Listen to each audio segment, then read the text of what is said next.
This is an incense first seen in ancient China around 3300 BC, and it affected lots of Chinese society and culture, so significantly in fact that many ancient Chinese buildings, the architecture was actually influenced by incense because they wanted the smoke to flow through the house better. This was mostly a middle to upper class endeavor because incense were not made in China. They did not have the necessary material. So all incense had to be traded or imported from other places using the incense trade routes. Places like India, Africa, and the Middle East had abundance of the materials needed to make incense, such as, I have one right here, herbal, wood powder, fragrance material, and adhesive coatings. So all of those aforementioned things would make up this part of the incense, and then you have a little bamboo or wooden rod that would stick all of the incense together. And you would place this down on a little wooden vessel and light it on fire, and the smoke would be of herbal descent, and many blends of herbs like cinnamon and sandalwood give it that distinct smell.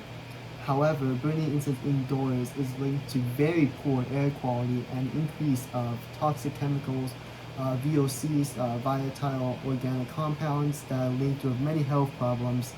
Sadly, exposure to these materials has been linked to asthma, lung inflammation, and even some types of cancers. However, the air quality caused by these incense are not really on a global scale. It's just mainly the house or building that the incense is located in. So this incense has a variety of uses. For example, funerals, daily prayers, paying respects to ancestors, and warding off bad luck or bringing in good luck.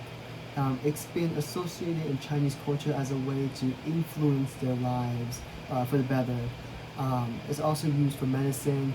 They didn't know about the air quality thing back then. We won't hold that against them. Timekeeping. So, for example, each unit of measurement will take a different time to burn. Religion, for example, if you have 3 of these and you hold them in your hand, like so, and you pray, each of the 3, I only have one, each of these 3 incense would represent a different deity, and also art. And these incense have another cultural value as a way to connect families culturally and also metaphysically. And what I mean by that is it kind of harkens back to the Jiao ritual vessel, in which that these incense hold a kind of a vessel for people to connect with their ancestors. Yeah.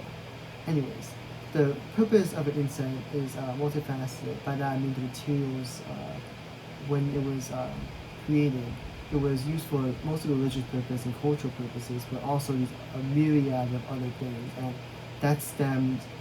That's why when Chinese imported them, they would have so many different ways to use them. As for my cultural connection with incense, it was much more so than any other Chinese custom I had. Recently, these are my roommates. He burned one in the living room, and when that smell hit me, it was so distinct that I remembered all of the weddings and funerals and tombs I visited in my past that had that exact same incense smell. And I think this strengthens the idea that the cultural impact incense have on Chinese culture and Chinese community, in fact, is so great. The symbolic value of just this piece of wood and herbs really brings together all Chinese people, and they have a very similar like-mindedness to respect the ancestors through such stick.